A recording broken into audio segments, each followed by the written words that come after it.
Hi, hello friends, welcome to Punarvis kitchen. என்னங்க எல்லாரும் நல்லா இருக்கீங்களா? நான் ரொம்ப நல்லா இருக்கேங்க. இன்னைக்கு இந்த வீடியோல நம்ம மதுரை ஸ்பெஷலான ஜிகர்தண்டா எப்படி பண்றதுதாங்க பார்க்க போறோம். இந்த ஜிகர்தண்டாவை நீங்க சில்லுன்னு சாப்பிட்டீங்கன்னா இந்த சம்மருக்கு ரொம்ப அட்டகாசமா இருக்கும். இப்போ வாங்க வீடியோக்குள்ள போய் எப்படி பண்றதுன்னு பார்க்கலாம்.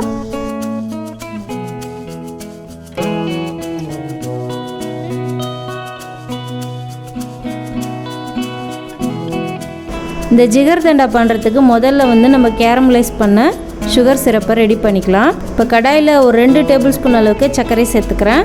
தண்ணி எதுவும் ஊற்றாமல் இந்த சர்க்கரை நம்ம நல்லா கரைச்சிக்கலாம். ஸ்டவ்வை மீடியம் ஃப்ளேம்லேயே வச்சுக்கோங்க. சர்க்கரை கருகிடுச்சுன்னா கசப்பு தன்மை வந்துடும். அதனால் மீடியம் ஃப்ளேம்லேயே வச்சு இந்த சர்க்கரையை கரைச்சிக்கலாம். இப்போ பாருங்கள், நல்லா கரைஞ்சிடுச்சு. இப்போ ஒரு 1/4 கப் அளவுக்கு தண்ணி சேர்த்துக்கிறேன். இப்போ இந்த தண்ணியை சேர்த்து நல்லா கலந்துக்கலாம். பாகுபதம் எதுவும் இல்லை, சர்க்கரை கரைஞ்சா போதும். ஜிகர்தண்டாவுக்கு கலர் கொடுக்குறதே இந்த சிரப்பு தான். இப்போ சர்க்கரை நல்லா கரைஞ்சி சிரப்பு ரெடி ஆகிடுச்சு. இப்போ இதை தனியாக எடுத்து வச்சுக்கலாம். இப்போ இந்த ஜிகர்தண்டாக்குள்ளே ஒரு ஐஸ்கிரீம் போடுவாங்க. இப்போ அந்த ஐஸ்கிரீமை ரெடி பண்ணிக்கலாம். இப்போ இதே கடாயில் ஒரு 1.5 கப் அளவுக்கு பாலை சேர்த்துக்கலாம். இந்த பால் பார்த்திங்கன்னா ஒரு 1/2 லிட்டர் அளவுக்கு நான் சேர்த்துக்கிறேன். இந்த பால் பார்த்திங்கன்னா தண்ணி ஊற்றாத கெட்டியான பால். அப்போ தான் ஏடுகள் நிறையா வரும். அது மட்டும் இல்லாமல் க்ரீமியாகவும் இருக்கும். இப்போ இதில் 1 டேபிள் ஸ்பூன் அளவுக்கு கோவாவை சேர்த்துக்கிறேன். இப்போ இது கூட ஒரு 3 டீஸ்பூன் அளவுக்கு கேரமலைஸ் பண்ண இந்த சுகர் சிரப்பை சேர்த்துக்கிறேன். இந்த மாதிரி கொதி வரும்போது இந்த சுகர் சிரப்பை சேர்த்துக்கோங்க. உங்களுக்கு எவ்வளோ கலர் தேவையோ அதுக்கேற்ற மாதிரி நம்ம இந்த சுகர் சிரப்பை சேர்த்துக்கணும். இந்த கோவா நல்லா கரையணும்.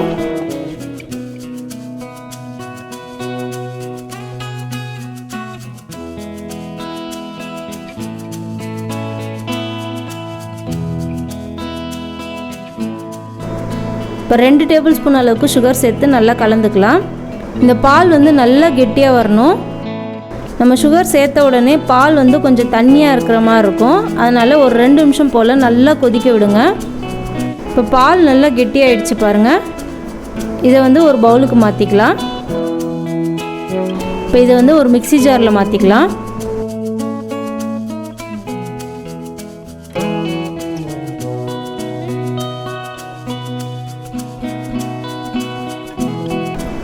இந்த ஐஸ்கிரீம் நல்லா க்ரீமியாக வரணுன்னா ஒரு 2 டேபிள் ஸ்பூன் அளவுக்கு நம்ம ஃப்ரெஷ் க்ரீமை சேர்த்துக்கலாம்.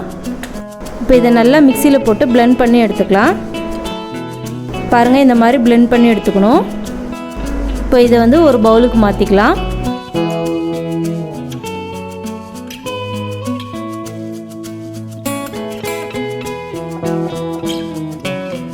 இப்போ இதை ஒரு மூடி போட்டு நம்ம ஃப்ரீசரில் வச்சுடுவோம். இப்போ அடுத்ததாக நம்ம இந்த ஜிகர்தண்டாவுக்கு பாதாம் பீசன் வேணும். இப்போ ஒரு பவுலில் பாதாம் பீசனை சேர்த்துக்கலாம். இதில் தண்ணி ஊற்றி நம்ம ஊற வச்சு எடுத்துக்கலாம். அடுத்தது நம்ம ஜிகர்தண்டாவுக்கு நன்னாரி சிரப்பு வேணும். இது நான் வீட்டிலே பண்ண நன்னாரி சிரப்பு. உங்களுக்கு அடுத்த வீடியோக்கு நான் இந்த நன்னாரி சிரப்பு எப்படி பண்ணுறதுன்னு வீடியோவாக போடுறேன். இந்த ஜிகர்தண்டாவில் பால் ஊற்றுவாங்க. அந்த பாலை எப்படி ரெடி பண்ணுறதுன்னு பார்க்கலாம் வாங்க. இப்போ கடாயில் ஒரு 2 கப் அளவுக்கு பாலை சேர்த்துக்கிறேன். இது தண்ணி ஊற்றாத கெட்டியான பால். இப்போ இதை நல்லா கொதி வரட்டும். இந்த பாலுக்கு ஏடு அதிகமாக தேவை. அதனால் சிம்மில் வச்சு நம்ம பாலை கொதிக்க விடலாம். இந்த பால் கொதிக்கும் போது மேலே ஏடுகள்லாம் நல்லா மேலே வரும். அதை எடுத்து விட்டு நல்லா கொதிக்க விடுங்க.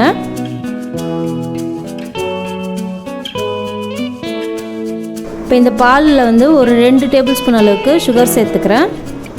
அதுக்கப்புறமா 1 டேபிள் ஸ்பூன் அளவுக்கு கோவாவை சேர்த்துக்கலாம். இந்த கோவாவை சேர்க்கும்போது நல்லா ரிச்சாக இருக்கும். அது மட்டும் இல்லாமல் பால் நல்லா திக்காக இருக்கும். இப்போ கலருக்காக கேரமலைஸ் பண்ண இந்த சுகர் சிரப்பையும் சேர்த்துக்கலாம்.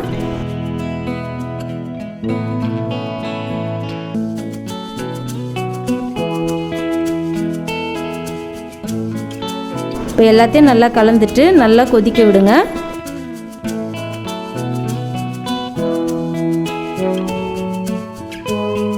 இப்போ இந்த ஜிகர்தண்டாவுக்கு பால் ரெடி பண்ணியாச்சு. இப்போ இதை பவுலுக்கு மாற்றிக்கலாம். இப்போ இந்த பாலையும் நம்ம ஃப்ரிட்ஜில் வச்சு நல்லா கூல் பண்ணி எடுத்துக்கலாம். இப்போ பால் பாருங்கள் எவ்வளோ ஏடுகள்லாம் மேலே மிதந்து வருதுன்னு.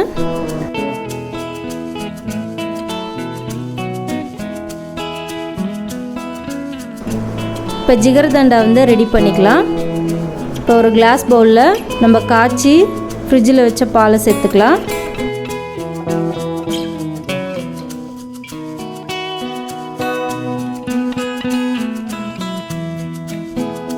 இப்போ 1 டேபிள் ஸ்பூன் அளவுக்கு நன்னாரி சிரப்பு சேர்த்துக்கிறேன்.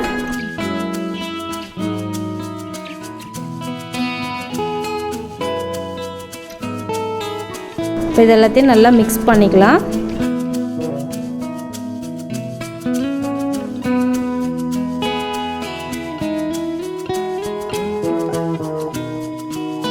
அடுத்ததாக ஊற வச்ச பாதாம் பிசின் சேர்த்துக்கிறேன்.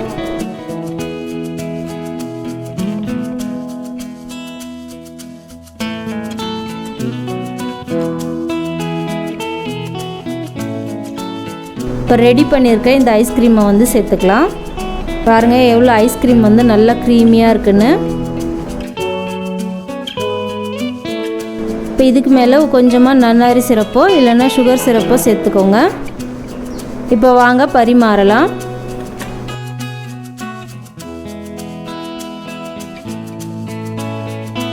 இப்போ சூப்பரான ஜில் ஜில் ஜிகர்தண்டா ரெடி ஆகிடுச்சு. சில்லுன்னு சாப்பிட்டிங்கன்னா ரொம்ப சூப்பராக இருக்குங்க.